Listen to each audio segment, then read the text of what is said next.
high atop the pastoral center of the Diocese of Camden, you're listening to Talking Catholic. Hello, everybody. Thank you for listening to Talking Catholic. This is Marianela Nunez here with my co-host, Mike Walsh. How are you, Mike? I'm very good, Marianela. It is so nice to have you on as the co-host again. It has been a day or two since you've been our co-host. I know. I miss these days. I know. Mary McCusker and Carrie Janice and our newest co-host, Jen Morrow, have all been on in the interim, but it's about to be our favorite time of the year, the reopening of schools for the year, and we needed to have our school co-host on. So thank you for. Of course. And I've seen you've been having fun, like eating stuff around, and it's kind of like, wow, I want to be in one of those.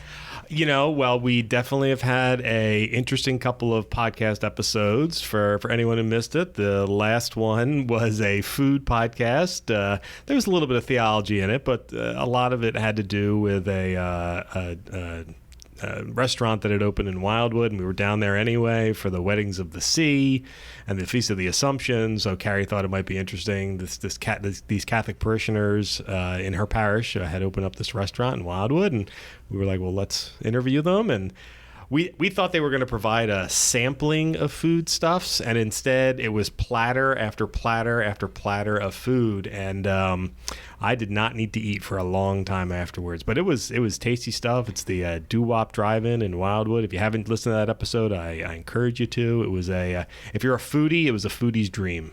Of course, and I saw those social media pictures, and I was like, oh my gosh, I wish I was there. Go find yourself a Dominican restaurant run by a couple of local Catholics, and we will be there in a heartbeat, Marianela. Anything you're up for. Well, I'll make you eat some Dominican food, Mike. I'm okay with that. Well, you had a good vacation week or summer this summer. I did. I had a long vacation time, as people in my office may think. But my Dominican family were like, "Why did you come for so short? Like, this is just not enough time." But it sounded like I saw your social media post, and it looked like you had a great time down there. I did. It was a very fun vacation time. The kids enjoyed it. They were like swimming all this time and like enjoying the Dominican Republic's beach, and such an amazing family time. That's wonderful. I know you have been trying to convince me to go to the Dominican Republic for quite a while, and I certainly do not object to it, though, as you know, I almost never take vacation time, though shockingly, last week I actually was on vacation, but in the Poconos, sadly, no place warm, sunny, or because it rained the entire time, warm, sunny, or beachy. But as I was at an event last night with my nephew, my oldest nephew, and he goes, "Oh yeah, I just got back from the Dominican Republic." And I was like, "Oh my goodness, they've been trying to get me to go there for years." I said, "How was it?" And he said he had a blast, had an absolutely wonderful time. Well, as a representative of my country, I feel here, I should have been to Punta Cana a while ago, and I had never been, so I went this year, and it was, such a beautiful place. Now I know why so many tourists go. Well, that's good. Well, I'm glad. It's always nice to be back to the old country. And did you go anywhere else this summer? Yeah, I also went to Puerto Rico for the first time. Nice. How was that? It was beautiful. Really? Yes. Mariana said she wanted to move there, so. That's nice. Yeah, so it was good. Family time. She was with her great-grandfather, and, they spent time together. It was beautiful. That's wonderful that you were in the Dominican Republic with family and you got to do some traveling to the Puerto Rico. It's funny, while my eldest nephew was in the Dominican Republic, his mother and father, my sister-in-law and her husband, were in Puerto Rico the entire time. So they attempted to go with the Marianela Nunez travel agency and hit all the spots you hit. That's interesting. They said all the same things. Like when they were in, my in-laws said when they were in Puerto Rico, it was one of the prettiest places they'd ever been. They had a blast driving around the island. Said it was great. Yeah, it's such a good time. I think, after the big COVID hit last year, I think, traveling and going places is, you took it for granted before, but you never will again after COVID. And, still it's COVID time, but, we were able to travel, and we were grateful. I am definitely one of those people who is chomping at the bit to travel some more. There was supposed to be a public relations conference in Florida, that just got shifted from in-person to virtual, and I will admit I was a little brokenhearted about it. I understand why they did it, and I certainly don't have an argument with that, but it kind of broke my heart a little bit. That being said, I do have travel plans. Mike. Yeah, that's all right. But I am going to Vegas later this year to watch an Eagles game. Fingers crossed that'll still happen. And there's an outside chance I might be going to the Holy Land in February. So we're hoping for that. So you need a co-host or something? Well, I think if I do that one, you know how people been getting on me to get Bishop Sullivan on the podcast for a while? I think what I'll do is bring some of the gear, and he's going to be on. If I go on this pilgrimage, he'll be there too, and maybe I will finally do a Bishop Sullivan episode on the pilgrimage. So no promises, everybody, but that may happen. Well, that's fun. Yeah, so it should be fun.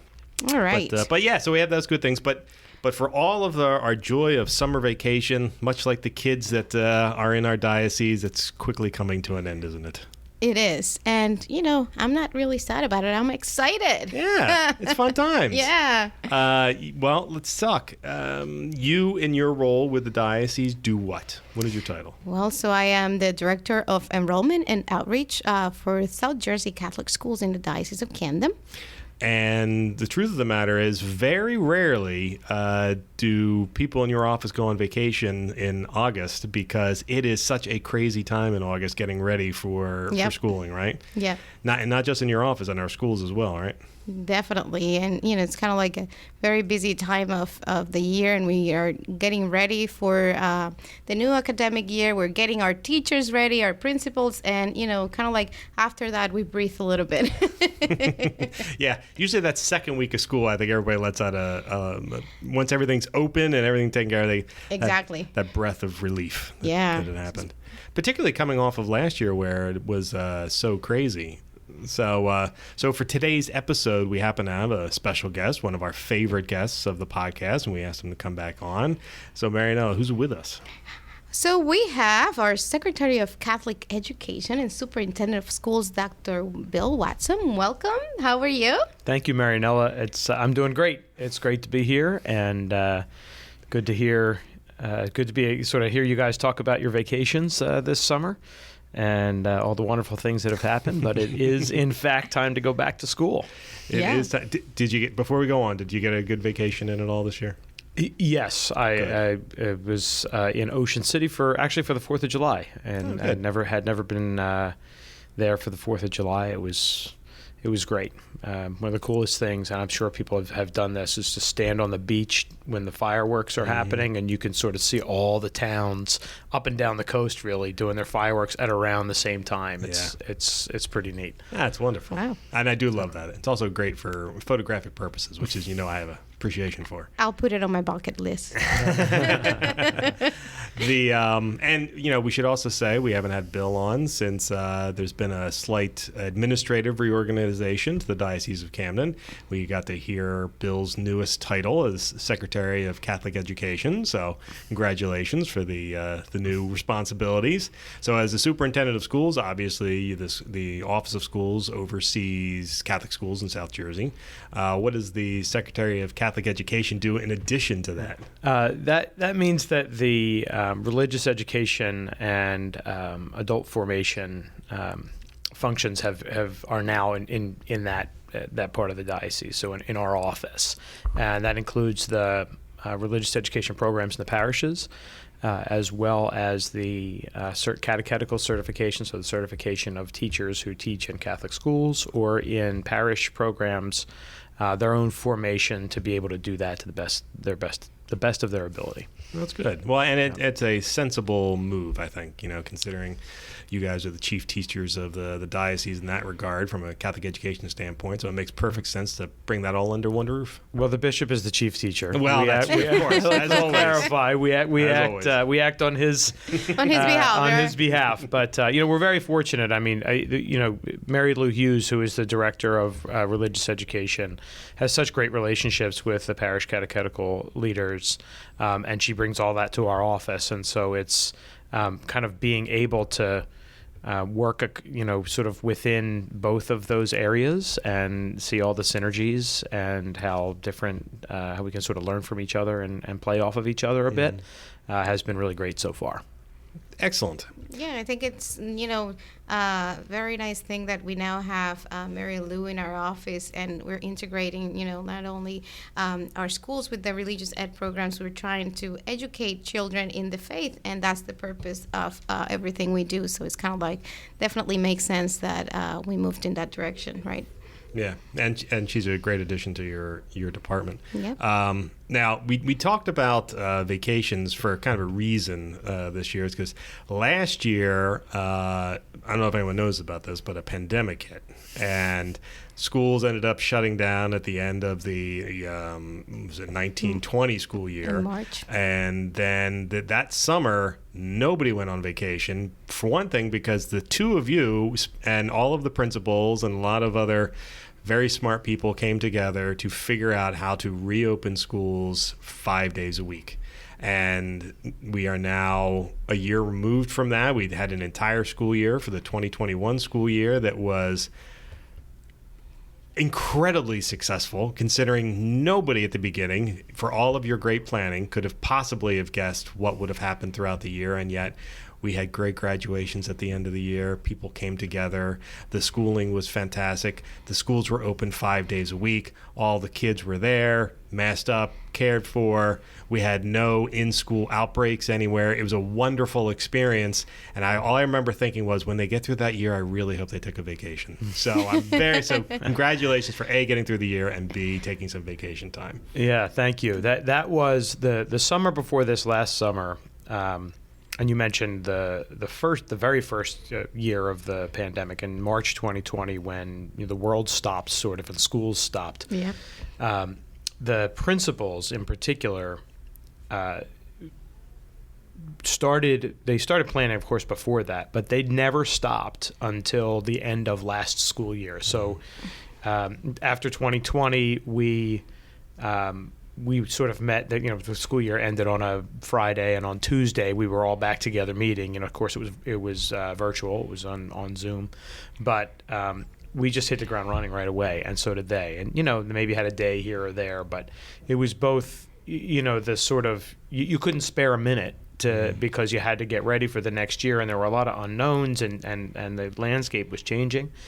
And then once they got to school, there was, you had to see if it all was going to work. Exactly. And it did. I mean, to their great credit and the credit of the teachers. I mean, so many people did so much work last year to reach the successes that we did. And those successes were, as you mentioned, that we were able to be in school for full days for 180 days. And not only that, but we saw the same kind of growth and achievement for our students that we see in a typical year. Now, of course, like any year, you have some students who struggle a little bit more than they would have otherwise because of life circumstances, some who do a little bit better than they think, and one of those life circumstances is COVID, right? So you did have, kids who had to quarantine, or kids who, took a little while to adjust to the different realities. But by and large, I mean, it was just incredible the way the kids adapted and the way the teachers adapted. And by the end of last year, the last school year, I mean, everybody was exhausted. The principals were exhausted. The teachers, who just did this huge lift of having students on a screen and in the classroom. If you've ever tried that, try it for about 20 minutes and then imagine doing that all day, every day. I mean, it was just an amazing effort. And so everybody was exhausted. And so we told the principals at the end of the year, you're not going to hear from us for about a month. Just go do whatever it is you need to do and relax, go on vacation, go on retreat. And they did. And I think that was very rejuvenating for them to be able to just kind of walk away a little bit and step away and kind of reflect back on what they'd been through and what they had done They deserve for and so with their much. schools. Yeah, no, it was truly impressive. I know it was a Herculean task. we should say that, just for anybody who wasn't aware, we didn't just sort of open willy-nilly. There were all these new safeguards and guidelines and policies and procedures that were put in. There were, the daily health checks and barriers between all of the desks and kids in masks and people being separated and different classrooms being separated into separate cohorts so that they could be spread out a little further.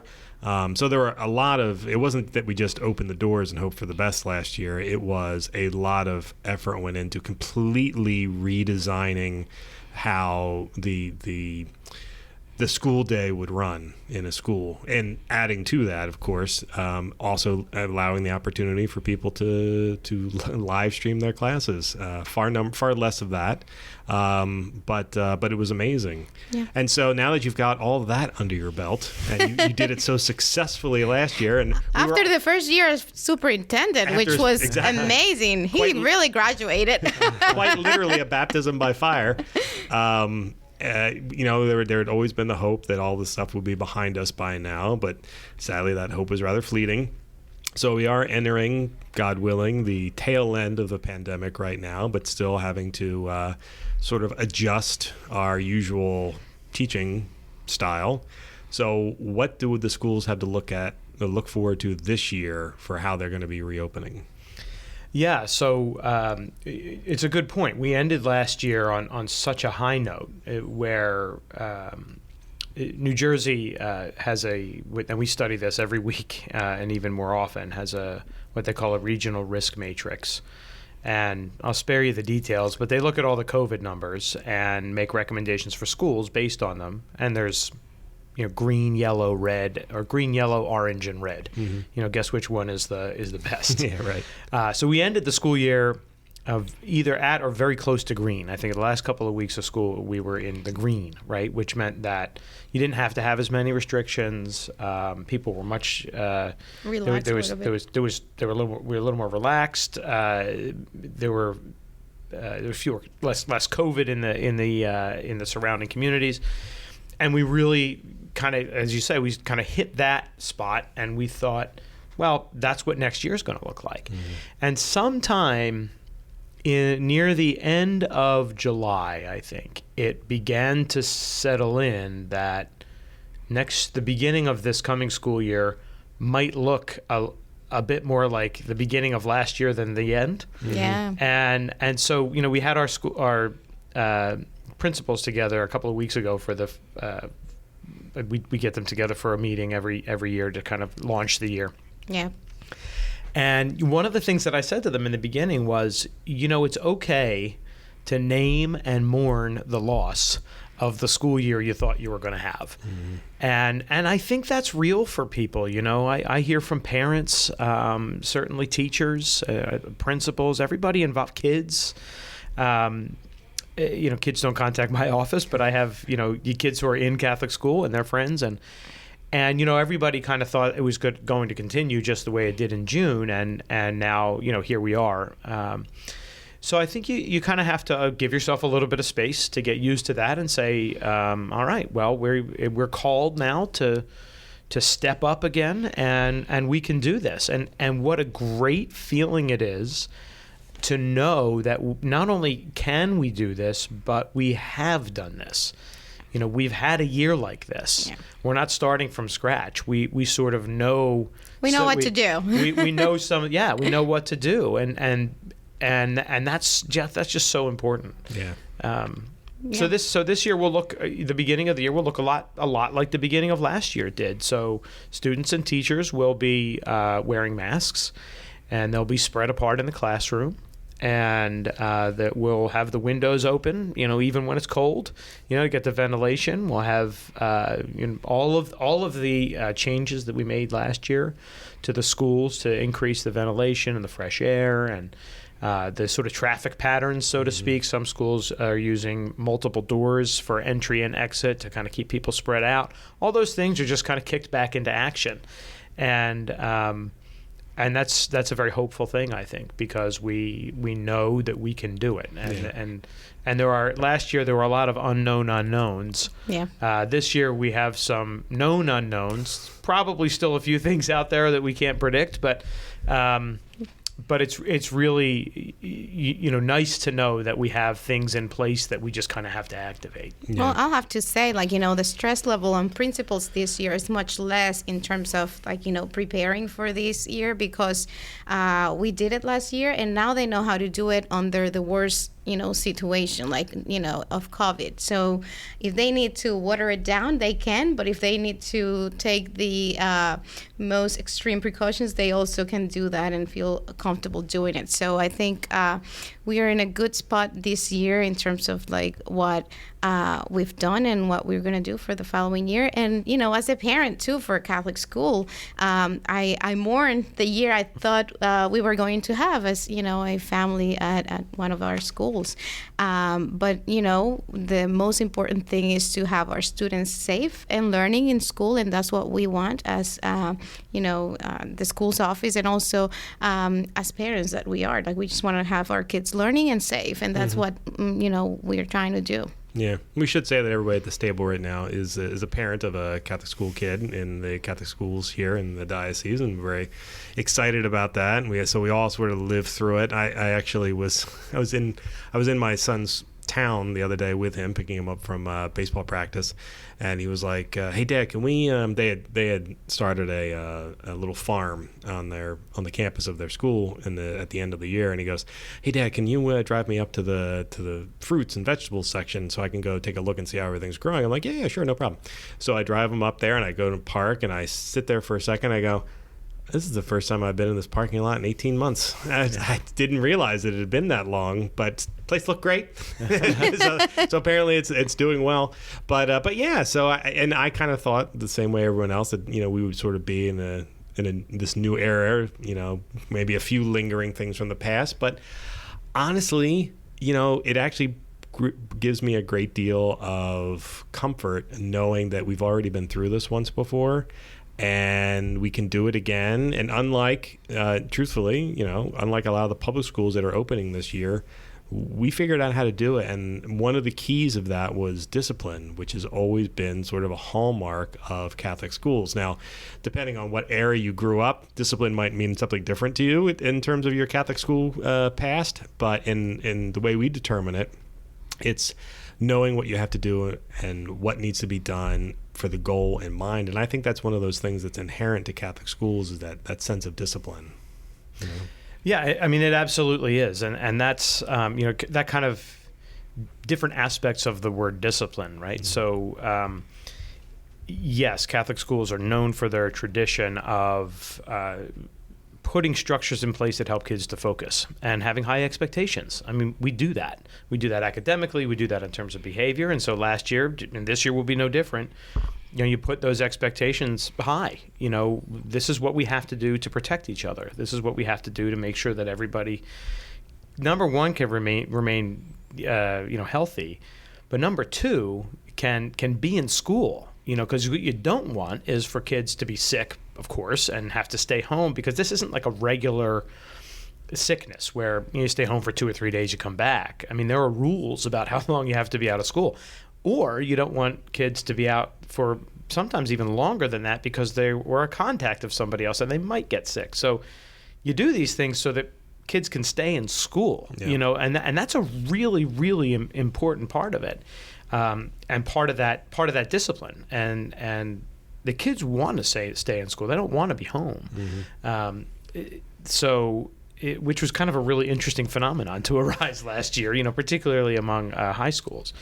But I would also say, part of what makes the Catholic school different is discipline in the sense of being a disciple, and that really sort of conjures images of our faith, of course, and really looking at the things that we do as acts of love. So I don't wear a mask to protect myself necessarily. It may have some benefits for me, but I wear a mask to protect everybody else around me. Mm-hmm. So that if I have COVID or anything else for that matter, I don't know it or don't know it yet, I'm not putting you at risk. Mm-hmm. And that's the sacrifice part of being a disciple. And that's so inherent to our faith, right? It's so much a part of who we are, is that kind of idea of sacrifice for others,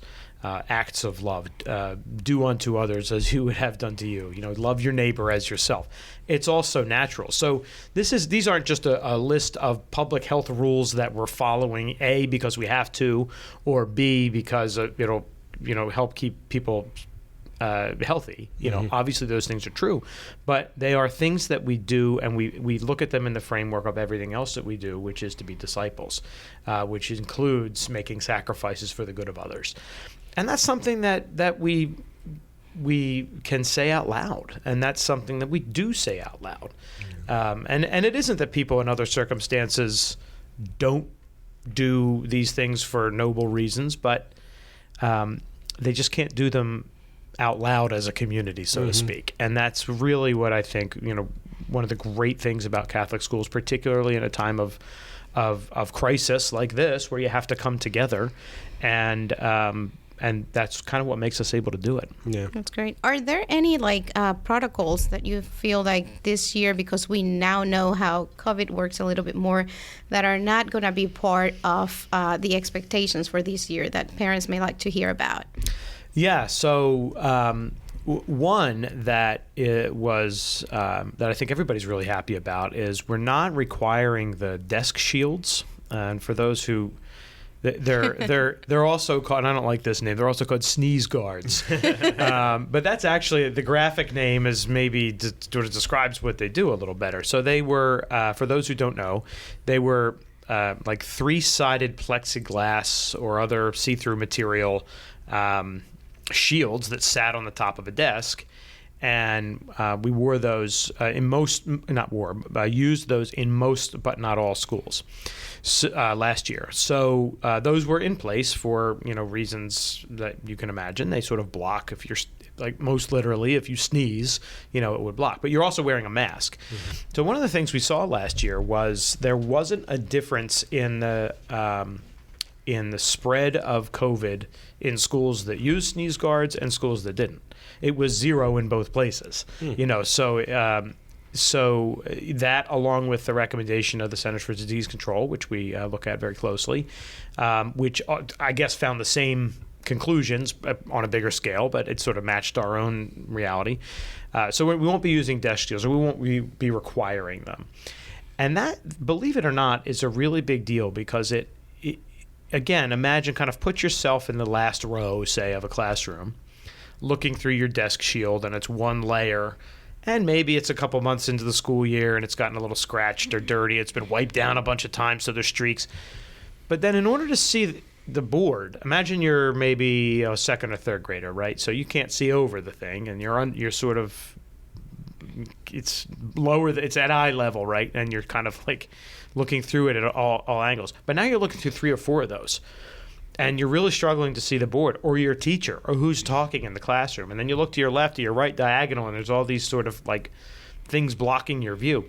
And by the end of the year, as they got a little more worn, they were less clear. They were, things weren't quite as clear. So I think that's just one of these little things that's a huge deal for kids especially. And also, you could if you're writing, you're not confined by something standing up on your desk, little things. So that's one thing that will be different this year. Something that will be the same will be wearing masks, but we won't be wearing masks outdoors. Now, if there's some reason to wear them outdoors, everybody has to be packed in for a fire drill or something. Obviously you would kind of make an exception. But for recess or just kind of being outdoors for class, which we encourage teachers to do frequently, you won't need to wear a mask. And again, that's based on the data about how and where COVID spreads. And outdoors, it doesn't spread as much. So that also, I think, is for students a real relief, because in a lot of places the students wore masks outdoors as well last year. So that gives you a student, a predictable and predicted opportunity every day where they're not going to be wearing their mask. And then other options as teachers take them outside, for class or even just for a walk. Like, hey, let's go walk around the school a few times for 15 minutes, get a breath of fresh air. And And that I think is very hopeful for students. What about extracurricular activities? Are they going to be able to do this? Yes. One of the things that really what we learned last year, the main things for protecting students in school are masks, distance, and ventilation. If you do those well, at least as far as last year was concerned, and I know that it could potentially be a little different with the Delta variant, but the recommendations are still to do those things well. So if you do those things well and you have an extracurricular, activity that brings kids together from different classes or something, so long as they're remaining keeping a 3 to 6 foot distance from each other, the ventilation's good, and they're wearing a mask. Yeah, you can do that. Or they're outdoors and where the ventilation is excellent. Yeah. Where you're not wearing a mask, but you still keep your distance, right? So, yes. So those are extracurriculars are as when the school year opens are allowed and encouraged at schools. Exciting, Mike. Yeah, right? yeah. Actually, my son's already looking forward to playing sports. The choir teacher is desperately trying to get him to be a part of the choir. He's dug in his heels. He refuses to do it. But there's a chance I might be able to get him in the play this year. So I'm hoping for that. But yeah, I mean, any of those things that bring a sense of normalcy back. And I know that there are people out there who are still critical of all of this stuff, but the truth of the matter is that, in what you were able to see in real world situations last year, all of these procedures worked. They either worked because they were so well maintained that we knew when someone had to leave who might have to go out and quarantine with them, and it was as a small a number of people as humanly possible. But we also know it worked because there were no in-school transmissions, correct? Yes, yeah, that's right. And so that's one of the things that people will call or write or so or tell us that, or tell their principals, we really, are you sure masks work, and that sort of thing, and number one, there's lots of evidence on the effectiveness of masks, in particular in the school context. For example, the Centers for Disease Control has a nice bibliography on it. But one of the things that people say, to challenge that would be, well, you don't know that. You never tried it without the mask, right? Maybe it was the ventilation, or maybe it was the distance, and. I get it. Nobody wants to wear a mask. Nobody wants to have school with everybody in a mask. Like, it's not what we're used to. It's not as it's not as comfortable. It's not as full an experience. To be then. However, I think the reality is, or I know the reality is, when you do that combination of things, we didn't have any spread last year, and other places, other data beyond just the Diocese of Camden, back that up. And I think one of the things that we have to remember is nobody's perfect all the time, right? So the ventilation, sometimes the window is going to be closed, or the fan is going to be off. Just by 180 days, 6 hours a day, right? Sometimes the mask is going to fall down. Sometimes it might not be worn right, by one or two kids or whatever, or sometimes you think you're 4 feet away, but you're only 2.5, as those distances are hard. This is just real. I mean, real life is messy, but what you have is multiple layers of protection. And that really helps. And everything that we've seen, both in our own experience and the research we study and the recommendations from the CDC and the New Jersey Department of Health, and wherever you're looking, are really about those multiple layers and how they reinforce each other. They're good. There's good. This is not to say that they're not good independently. They are. But you're sort of layering things on top of each other that make it that much better. And that's really important. And as I said before, one of the things that we have to protect against is obviously sickness among kids, but also being out of school. We really, really don't want to have kids out of school. They don't want to be out of school. It's a burden on parents to have the kids out of school. It's a burden on teachers to have them back. So So all of these protections, yes, they protect against health, but they also mitigate against having kids out of school. And that is so important for their learning, but also for the community of the school. It's so important to have kids learning in person, which is why we did it last year, which is why we're doing it again this year. And incredible that it happened, that because they were wearing masks this year, a lot of the doctor's offices were empty because they didn't have, they were not as sick as previous years with the flu virus, and other things. Yeah, so, I was actually going to ask you about that. Do you have, maybe you didn't consider tracking this or not, but did you notice whether there was a decrease in sick days last year? Yeah, well, anecdotally, Totally, I'm sure we do have attendance records. We could literally look that up. But anecdotally, the principals, told us they just didn't see the flu as much. They didn't see strep and colds. I mean, this stuff still happened, of course, because life exists, believe it or not, outside of school. You can still pick things up in other places, but they didn't see as much of that. And that was great because kids could stay in school. Yeah. Well, that'll be, I say this somewhat tongue-in-cheek. I said from the beginning that ever since I realized I could get through an entire year without being sick, I may just wear masks all the time now because that was fantastic, not being sick last year. But the truth of the matter is that is one of those metrics that we can prove that it not just was it protective against COVID, it was protective against everything else. Now, does that mean that we would, force masks to be worn for the rest of time? No, because nobody enjoys wearing a mask. But I will say that it does prove that they do stop all different forms of sicknesses. So they're using that layer technique that you were talking about. Yeah. One thing we've been sort of talking a lot about COVID right now. But earlier I made a couple of references to public schools versus private schools. And it wasn't just that we were able to open last year that set us aside. We've been different from public schools all the time, and it's because there's a different nature to it. So let's talk about Catholic schools in general, even beyond COVID restrictions.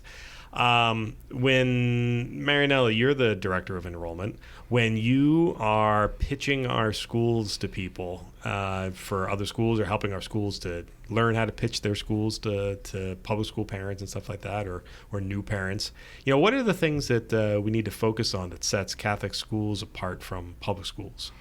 I think, number one, of course, is our Catholic identity. We are Christ-centered schools, and what we try to do and do every day is to make sure that our curriculum is permeated with, our church teachings every day, our Catholic values. And so we do that starting from, the first day our teachers come into our schools. We start them with, what is it to be, a Catholic school teacher, and what is that difference? And as a matter of fact, we just had our new teachers orientation this week, and our superintendent of schools had, such a nice way to sort of dig into that topic with our new teachers and pitching in what is it that, makes, a Catholic school educator different, and is it a job or is it a ministry? Mm-hmm. And the answer is the second, and maybe Bill could help us a little bit in answering that question. Yeah. So one of the things we talk about is, and parents tell us this, kids tell us this, teachers say this kind of stuff, that Catholic schools are like a family or a community. Yeah, I get that a lot. and that's really, there's something to that. So one of the documents from Vatican II, sort of articulated this difference between thinking about a Catholic school as an institution, and we are institutions, right? We have rules, we have things that govern us, we have handbooks, we have, policies and procedures, but we're more than that. So sort of not thinking of Catholic schools as an institution, but thinking of Catholic schools as communities. And even a step further than that, a community, not just as a social construct, where people like each other and have traditions, whatever events. You do, social events and all that, but a community that together lead each other forward in their lives and lead each other to Jesus. And praise together. And that's the way we do it. I mean, in very practical terms, we pray together. We acknowledge and invite and accept God's grace together. And that's very, very different from what you can see anywhere else. I mean, you see it in churches, obviously, right? And the Catholic school is an extension of that church community. To a lot of to extent, the religious education programs in our parishes are the same way. They are communities. They're not just, and the people who teach in them, whether in Catholic schools or in religious education programs, we refer to them as catechists, which not a lot of people sort of understand. It's a very churchy word. But really what it means is, yes, on the one hand, we do teach the faith, right? We teach about the sacraments. We teach church history. We sort of that's all part of who we are. But we also live it and demonstrate it. Mm-hmm. One of the things that we mentioned Mary Lou Hughes earlier, and one of the things that she says about catechists is that they echo their own faith, mm-hmm. To others. And that's such a beautiful image. You sort of... it kind of demonstrate and give witness to what you believe by the way you live. Mm-hmm. And that's part of what happens in schools, right? Is that we're not just teaching about the faith. We're actually doing these things. We go to Mass, we pray, we set it, the adults set an example, and they're called to do that. It's a ministry, right? So they're called to be in this ministry, and they take that very, very seriously. I mean, our teachers are, just incredible people, incredibly committed people. And I would say our catechists are as well. I mean, the catechists do, it's a shorter time commitment. It's not all day, every day, but they do it they're volunteers, mm-hmm. They do it out of literally the love, the love of God and the love of the kids and the love of the church, which is the same as that our teachers do. And I think that really, really makes a difference. It's not only that, yes, we can say schools are a community and a family, but it's the people. Definitely. And being able to acknowledge and accept together the grace of God, that is so key. Because you can acknowledge God and accept God and invite God wherever you are, right? I mean, God exists everywhere, right? I mean, it's not limited to only the Catholic places, but when you can do it as a community, it really matters. Definitely, and it gives people the opportunity to actually, talk about their faith at their jobs, which we heard a lot during the new teachers orientation was a very important piece of why they decide to teach at Catholic schools.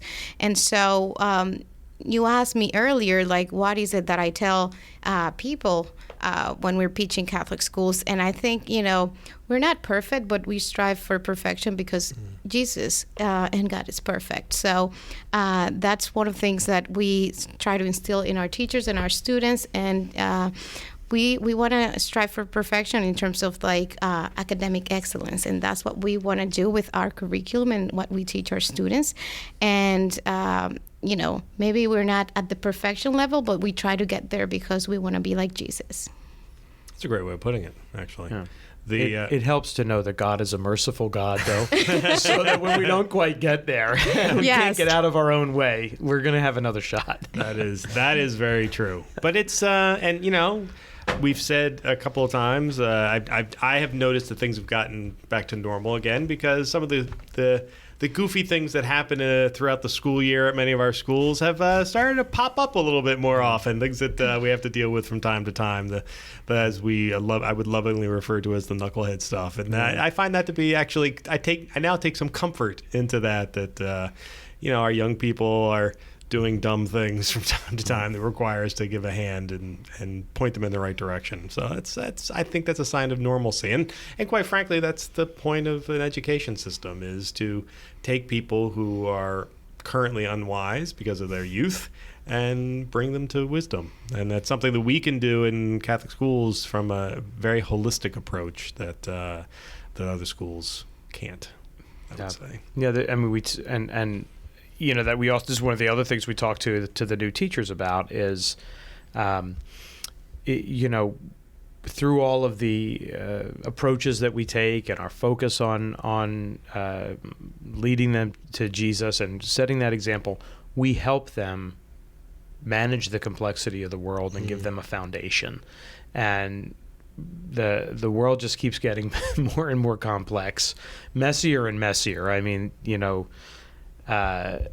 and we need, all of us need a solid foundation, and a solid foundation, like you say, Mike, includes, a holistic approach to the world, right? You can't put, you don't want to put any part of your life into, its own silo. We have to sort of live these things, and we have an opportunity to do that, and we do it. And I think the principals and teachers in our Catholic schools do it quite well, to integrate these and help kids to make sense of the world and to have a foundation for going out into it. And I love the way you put that, Bill, because a lot of people may say, Catholic schools are like a bubble of, not letting kids experience the world as a whole. But I do think that we try to provide our kids with a holistic approach to life and understanding of what that is through the Catholic lens. So definitely love the way you put that. Yeah. And, one element that we haven't really talked about today, both from the guidelines perspective, but also from the day-to-day Catholic school perspective, is the parents. The parents are take a very active role in our schools. And, the successes that we've had related to being able to open the schools, a lot of thanks should be given to the parents for being willing to step up and make sure that their kids were following those things, and that they were following those things. But the parents deserve a lot of credit throughout the school year too, by supporting their kids when from an educational standpoint. It's not an easy thing to be in a Catholic school. It's there are many simpler ways to get an education than going through a Catholic school system, but people who have decided to make that sacrifice to send their kids to a Catholic school deserve a lot of credit. It's a great point, and I think the parents are probably as exhausted as anybody at the end of last year. And speaking as a parent of 5, it didn't get any better during the summertime because now they're all home. But I think you're right. The parents make a conscious choice to be in a Catholic school, and they are as committed as anybody else to all the things we've talked about, right? To discipline, to leading kids to Christ, to academic excellence, and they expect that of their kids. They expect that of us. They hold us accountable, and the principals and the teachers, for which I think we're very grateful in a very practical way, knowing that we have that responsibility. That they're expecting us to play a part, and chose us to play a part in their child's education and their child's development, into a person who can sort of live uprightly in the world, means a lot. And I mean that by way of saying it's nice to be trusted with that, but it also brings a responsibility. Brings an incredible responsibility, and we take that seriously. So it's a great point, Mike. We never settle. I think we always strive to do more and to look for ways and that we can actually be better every day. I think, in our office, we're always looking for new strategies, new ways. What do we do that may work better in the following years? And we're never settling down for what we have and sort of sitting back and saying, we're good. We always want to do better. Yeah, I think that's something that when you joined the diocese, Bill, you had already started us on a path from a curriculum standpoint, and certainly our newest director of curriculum, Dr. Lockwood, Bobby Lockwood, has certainly been keeping that moving once you were elevated to the superintendent's job. He's done a great job with adding new elements to the curriculum and making sure that, we're sort of, seeing where we stand in comparison to other not districts, but other areas, other schools, other systems in terms of the quality of our curriculum. So I think that's an excellent point. You've sort of given that impression throughout this entire podcast, Bill, that, we're constantly striving, we're constantly moving, and as we pointed out, there has been no rest for the weary until this summer for quite a long period of time. But that is also very much a characteristic of Catholic schools. They are very rarely stayed, Yeah, absolutely. I have a colleague who calls Catholic schools 100-year-old startups, and that's such a great image, and a lot of our schools are 100 years old. Bishop Shad, for example, this year They're is celebrating its yeah. 100th anniversary, and St. Rose of Lima just completed its 100th year. So, but they are very much startups in that, or maybe they're very much startups in that way, in that we're always looking for a way to get better, either as a system or down to the individual classroom. How our teachers are always looking for a way to get through to a particular student or a group of students, for a way to advance their own practice. And it's a very dynamic kind of environment to be in, and maybe that's not the first word that people who are not in Catholic schools would use to describe Catholic schools, because of the image of the 100-year-old part. Yeah. But there's a lot going on behind the scenes, and it is. I would just say, and I don't want to overdo this point, but it is all driven by love. It is a ministry, and the people involved in it choose the ministry, and the parents who choose Catholic schools choose it because it's Catholic, because it's a community, because of the excellence of the academics and the teachers, and it's all driven by that common sense of purpose. And the people who are involved in it love Catholic schools, and even people who are new to Catholic schools sort of come to love them. We saw an influx of students last year, and many of them are staying with us because they've seen enough to want to stay. They've seen the value of Catholic and their parents education. have seen it. Yeah, they've seen the value, which is really nice to see. Yeah, and this year we're kind of very happy to see that our enrollment is kind of maintained, which is a huge celebration for us as we continue to make sure that we have Catholic schools in our diocese that are available, affordable, and here to stay for our students and our families in the Diocese of Camden. So thank you to the parents that every day make the sacrifices to make sure that they can provide a Catholic education for their children. And it is a sacrifice, and it is also a conscious decision to actually make sure that your children are getting an education that is Christ-centered and that is leading them to Christ. So we really appreciate your efforts and everything you do to make sure that they're there. Yeah. No, it's fantastic. I talk about this all the time. My favorite assignments are the assignments that bring me into the schools. For one thing, I give these flashbacks to my own schooling, which I enjoyed greatly. But my parents were both educators, so I kind of grew up around schools. And my original plan was to be a school teacher at some point. I got to do it for a year. It was a great experience. I'd go back to it in a heartbeat if it ever happened. Although I don't think the bishop's going to let me leave this job anytime soon. But who knows? Maybe Nor would we want him to let you. That's right. Maybe in my retired years, I'll go. Yes, when you retire, they've got a job. You could be teaching podcasting or something, Mike. Yeah. How There you about go. that? We'll create an RTF division in one of the schools, and I'll teach that. But but no, it's a great opportunity, and if our listeners know someone in their families who should consider going to a school or want to be in a school or have never considered a Catholic school, either for their own kids or maybe their grandkids or something like that, that we do have a lot of great opportunities around the diocese. You can certainly learn more at southjerseycatholicschools.org.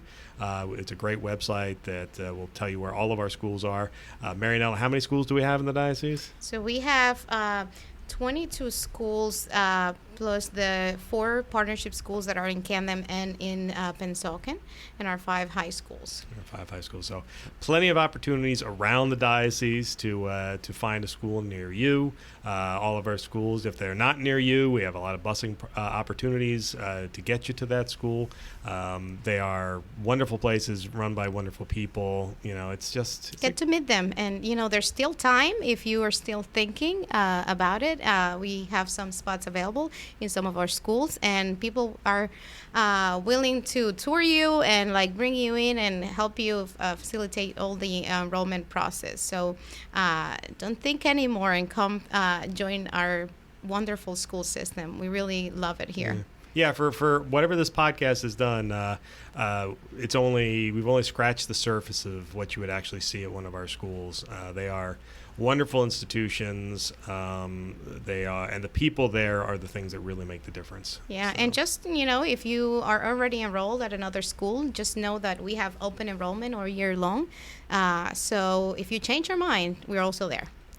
And if you are a Spanish speaker, you will help with that as well, Marianela? Of course, you can call my office, and I'll be saying hola to all the Latino parents that call, and we'll be helping you out in Spanish to enroll. Excellent.